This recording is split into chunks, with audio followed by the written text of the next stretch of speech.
శ్రీకృష్ణుడు తీవ్రమైన కోపంతో నిన్ను నేల చంపుతా అని ఎవరు నమ్మారో తెలుసుకునే ముందు మేము మా ప్రతి వీడియోతో మన హిందూ ధర్మం యొక్క గొప్పతనం గురించి చెప్పే ప్రయత్నం చేస్తున్నాం. మా ప్రయత్నానికి మీ సహకారం ఎంతో ముఖ్యం. దయచేసి మా ఛానల్ సబ్స్క్రైబ్ చేసుకుని బెల్ ఐకాన్ ప్రెస్ చేయండి. మీరు చేసే ఒక క్లిక్ మాకు కొన్నంత బలాన్ని ఇస్తుంది. ఆలస్యమందుకు వీడియోలోకి వెళ్ళిపోదాం. మహాభారతం ఎపిసోడ్లో శ్రీకృష్ణుని కౌరవులు ఎన్ని మాటలున్నా సరే శ్రీకృష్ణుడు చిరునవ్వుతో సహనంతోనే ఉన్నాడు. మాకు అలాంటి శ్రీకృష్ణుడి కోపం వచ్చింది ఎవరి మీద? శ్రీకృష్ణుడికి కోపం వచ్చింది ఇద్దరి మీద. ఒకళ్ళు భీష్మ పితామహుడు, రెండు అశ్వత్థామ. ఈ వీడియోలో భీష్మ పితామహుడు మీద శ్రీకృష్ణుడి కోపం ఎందుకు వచ్చిందో చూద్దాం.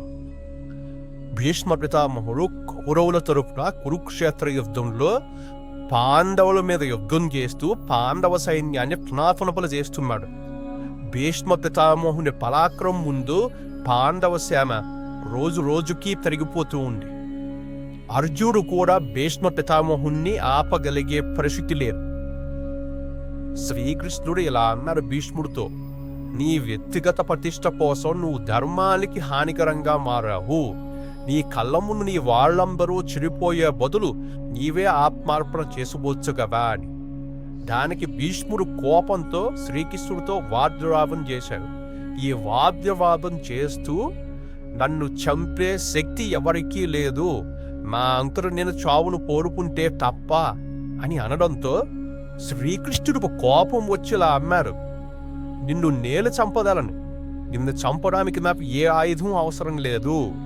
నిన్ను చంపడానికి కేవలం ఈ రథచక్రం చాలు అని చెప్పి ఆ రథచక్రాన్ని తీసుకుని తీవ్రమైన కోపంతో భీష్ముని చంపడానికి వెళ్తున్నాడు.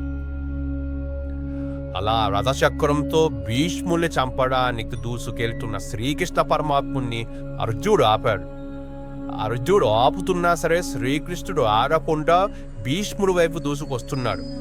అలా దూసుకొస్తున్న శ్రీకృష్ణ పరమాత్ముని భీష్ముడు చూసి అప్పుడు తత్వాన్ని అర్థం చేసుకున్నాడు. తన వైపుకు వస్తున్నది వాసుదేవుడు కాదు, సాక్షాత్తు పరమాత్మే అని తెలుసుకొని రెండు చేతులు కూడా జోడించి శ్రీకృష్ణ పరమాత్ముని ముందు మోకరెళ్ళి తన తప్పుని తెలుసుకున్నాడు. ఇలాంటి మరిన్ని వీడియోల కోసం మా ఛానల్ సబ్స్క్రైబ్ చేసుకోండి. అలాగే వీడియో ఇస్తే లైక్ చేయండి, షేర్ చేయండి.